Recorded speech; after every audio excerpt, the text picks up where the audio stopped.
हैं, है ना। आपकी परीक्षा में जो सबसे महत्वपूर्ण टॉपिक है ना, उनमें से एक आएगा सप्रसंग व्याख्या। कौन सा प्रश्न आएगा? एक सप्रसंग व्याख्या। सप्रसंग व्याख्या गद्य की भी आएगी और पद्य की भी आएगी। आपको गद्य और पद्य दोनों ही सप्रसंग व्याख्या के प्रश्न बराबर करके आने हैं, क्योंकि ज्यादा नंबर के प्रश्न जो होते हैं और जो सरल होते हैं उनको हमको अच्छे से तैयार कर लेना है। इधर देखो, इधर देखो, ठीक है। अब पहले मैं आपको समझा चुकी हूँ, पर आपने क्या किया, उसको रिवाइज नहीं किया, तो आप क्या भूल गए हो। तो अब हमको वापस से इसको क्या करना है, दोहरान करना है। आज मैं आपको पद्य की समझा देती हूँ, कल गद्य की समझा दूंगी, ठीक है। अब आपके सामने परीक्षा में एक ऐसा पैराग्राफ दे देंगे, ठीक है। हिंदी में बोलूँ तो पद्यांश देंगे आपको। क्या देंगे आपको? पद्यांश। और आपको ये कहेंगे इस पद्यांश की सप्रसंग व्याख्या करो। क्या कहेंगे बच्चों? सप्रसंग व्याख्या करो। तो सप्रसंग कैसे करनी हमको? सप्रसंग मतलब प्रसंग के साथ। प्रसंग का अर्थ होता है बच्चों बात।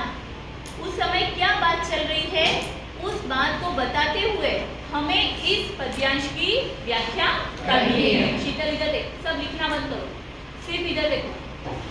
तो आज मैं आपको इसकी सप्रसंग व्याख्या करके समझाती हूँ।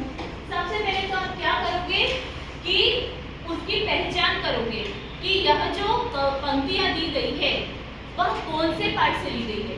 क्या करोगे? सबसे पहले पहचान करोगे। क्या करोगे?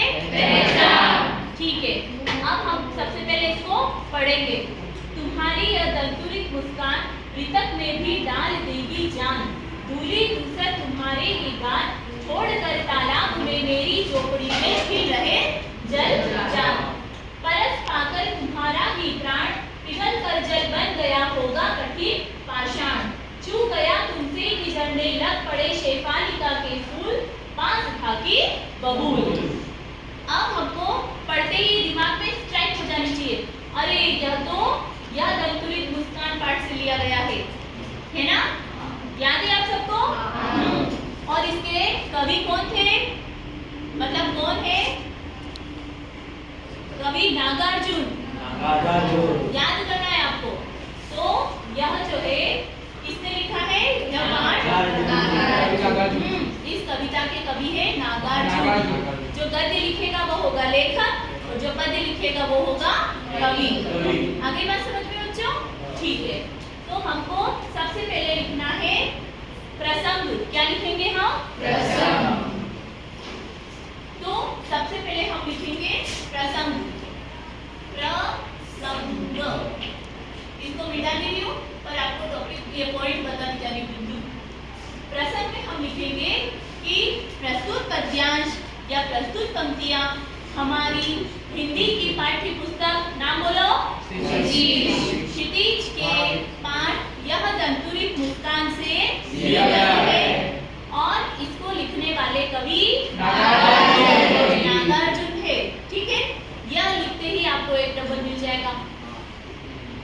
कितने नंबर मिल जाएंगे? एक। हाँ, आपको पाठ का नाम और लिखने वाले का नाम बताते ही एक नंबर मिल जाएगा। इसलिए आपको सारे पाठों के नाम प्लस उनको लिखने वाले लेखक और कवियों के नाम याद होना चाहिए। हाँ, तो उसके बाद हम लिखेंगे यहाँ पर कवि जो है वह एक छोटे से बच्चे की बात कर रहा है जिसके अभी नए नए दांत आए हैं। ये लिखना है ना। और उसका आगे वर्णन करते हुए कवि कहता है कि यूं कहकर हमको बात शुरू करनी है और बात के लिए हम बिंदु लगाएंगे व्याख्या। क्या लगाएंगे बच्चों? व्याख्या। प्रथम द्वितीय, ठीक है। व्याख्या में हम लिखेंगे कवि कहता है कि, क्या लिखेंगे? कवि कहता है कि तुम्हारी यह दंतुरित मुस्कान, किनके बालक? तेरी जो यह छोटे छोटे दांतों वाली प्यारी मुस्कान है। मतलब इस कविता को हमको हिंदी में भावार्थ समझाना है। यह पद्य में दिया रखा है ना, अपनी भाषा में लिखना है, ठीक है। हिंदी तो ये भी है, परंतु अपनी भाषा में। तुम्हारी जो यह प्यारी प्यारी दंतुरित मुस्कान है मृतक में भी डाल देगी यानी मरे हुए व्यक्ति में भी जान डालने वाली। कितनी प्यारी है। आपने देखा है अगर किसी का मूड बहुत ही अपसेट हो रहा हो, कोई गमगीन हो, परंतु उनके सामने कोई प्यारा सा बच्चा ला दे, घर में किसी का भी मन उदास हो और बच्चा सामने आते हम उससे हंसने लगते, खेलने लग जाते, क्योंकि वो होता ही इतना प्यारा है। तो कवि ने उसी भावों को इन पंक्तियों में व्यक्त किया। कवि कहता है कि तुम्हारी यह जो तंतुरित मुस्कान है मरे हुए व्यक्ति में भी क्या डालने वाली है? जान डालने वाली है। धूली धूसर तुम्हारे ये गाल। अब धूली और धूसर का अर्थ होता है धूल से सने हुए, क्योंकि बच्चे धूल में खेलते रहते हैं ना, तो धूल में उनके हाथ पांव भर जाते हैं। तो यहाँ पे कवि कहता है कि तुम्हारे धूल से सने हुए गाल यानी शरीर के अंग है ना, तो ये शरीर के जो तुम्हारे अंग है वह ठीक ऐसे ही लग रहे हैं जैसे कि छोड़कर तालाब मेरी झोपड़ी में खिल रहे जलजात।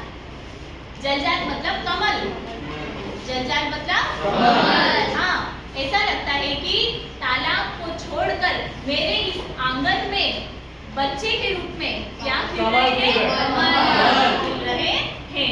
आगे देखो, परस पाकर, परस यानी स्पर्श, परस यानी स्पर्श, छूते ना हम किसी को, तो स्पर्श।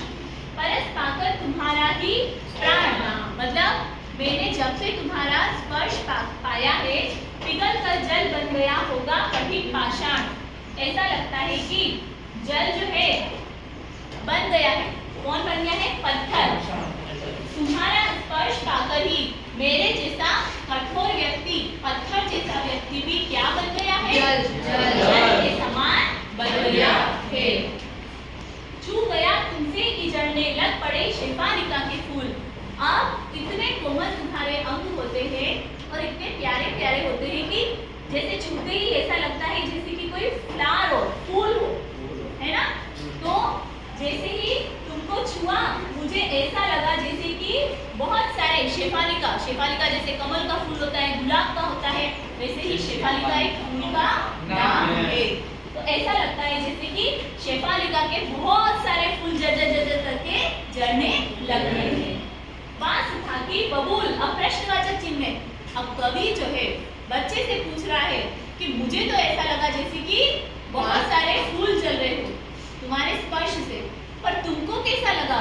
बांस लगा के बबूल, बबूल के कांटे होते हैं और बांस भी जिसकी वो लग जाती ना, अगर यूज करते तो क्या बांस चली जाती ना, तो दोनों ही खुरदरे से हैं। तो कवि ने खुद को तो बांस और बबूल बताया है और बच्चे को शेफालिका के फूल।